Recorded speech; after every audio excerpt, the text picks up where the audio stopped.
It's a line of scrimmage game, and when you give up 438 yards rushing, offensively you have 32 yards rushing, you're not even giving yourself an opportunity to be in the game. There are way too many negative yardage football plays. Again, third down conversions, getting off the field, big explosive plays. You know, we have to move on. I think the bye week's coming at the appropriate time. A lot of goals to get better as a football team, and everyone has to be responsible for their own self-determination and accountability to get better during this bye week. A lot of it will be spent in the training room of getting healthy. Our kids are fighting, scratching, clawing. I told them I love them more today than yesterday.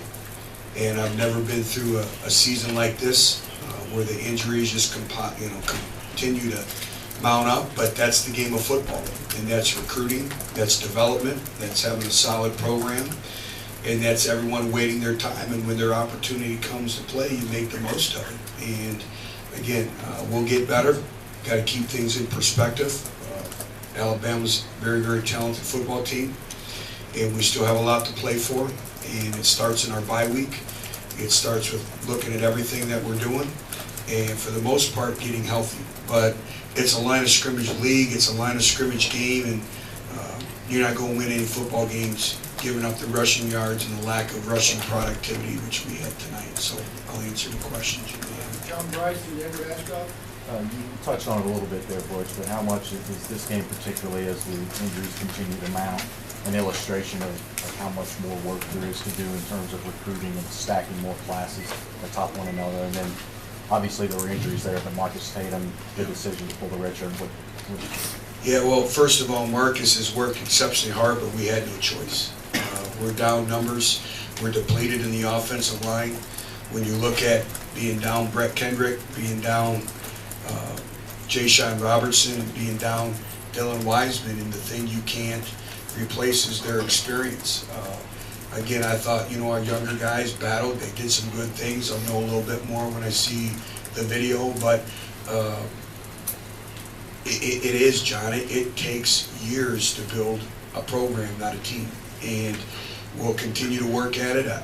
I'm excited to go back and watch the video and see how the individuals playing for the first time and having the amount of volume of repetitions, how they did. But it does, and especially in the line of scrimmage, because you're playing against 22, 23-year-old men that have been in college weight programs for 2, 3, 4 years, and it's a grown man's league. And again, we'll continue to learn from this. We'll move on, and this team will bounce back. We have a lot of football left to be played. We put ourselves in position to be playing meaningful games after the bye week. That's the approach we're going to take. We're going to get better, and we're going to be in every game. And every game from here on out is going to be a battle. Teams have a hard time recovering from, when you look at the productivity that wasn't on the field tonight. And that's no excuse. The standard, the expectations don't change no matter who's in the game. That does not change. But these kids will come back. I believe in them. Butch, just staying with the injuries, how concerned are you, though, even with this bye week going forward, that you might not have the numbers to finish out the season? Very concerned. But that's football. And usually when you have a run on injuries, it usually affects maybe one position group, 2 position groups. It's affected every position group. And that's why this bye week is very, very important. We have to get our health back, and we have to have some youngsters that there has to be a sense of urgency on their part to get better to help us for this stretch run after the bye week. Paul, Jimmy, and Reed?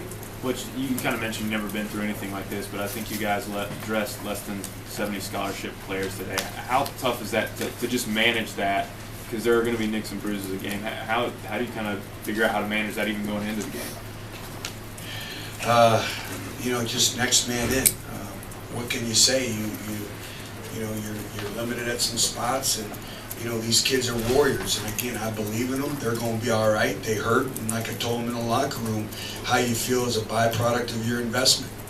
and how much you've invested in this football program and your performance and in this football team. And they hurt, and rightfully so. Football is a humbling game, and we pride ourselves in stopping the run, and we pride ourselves in running the football. And it's a week-to-week season, but also there's a lot of positive things to move forward and get better through this bye week and come back and take it and working to be 1-0 like we have been, 5-2, playing the schedule we played. Again, these kids have had great resiliency, and they'll continue to have that.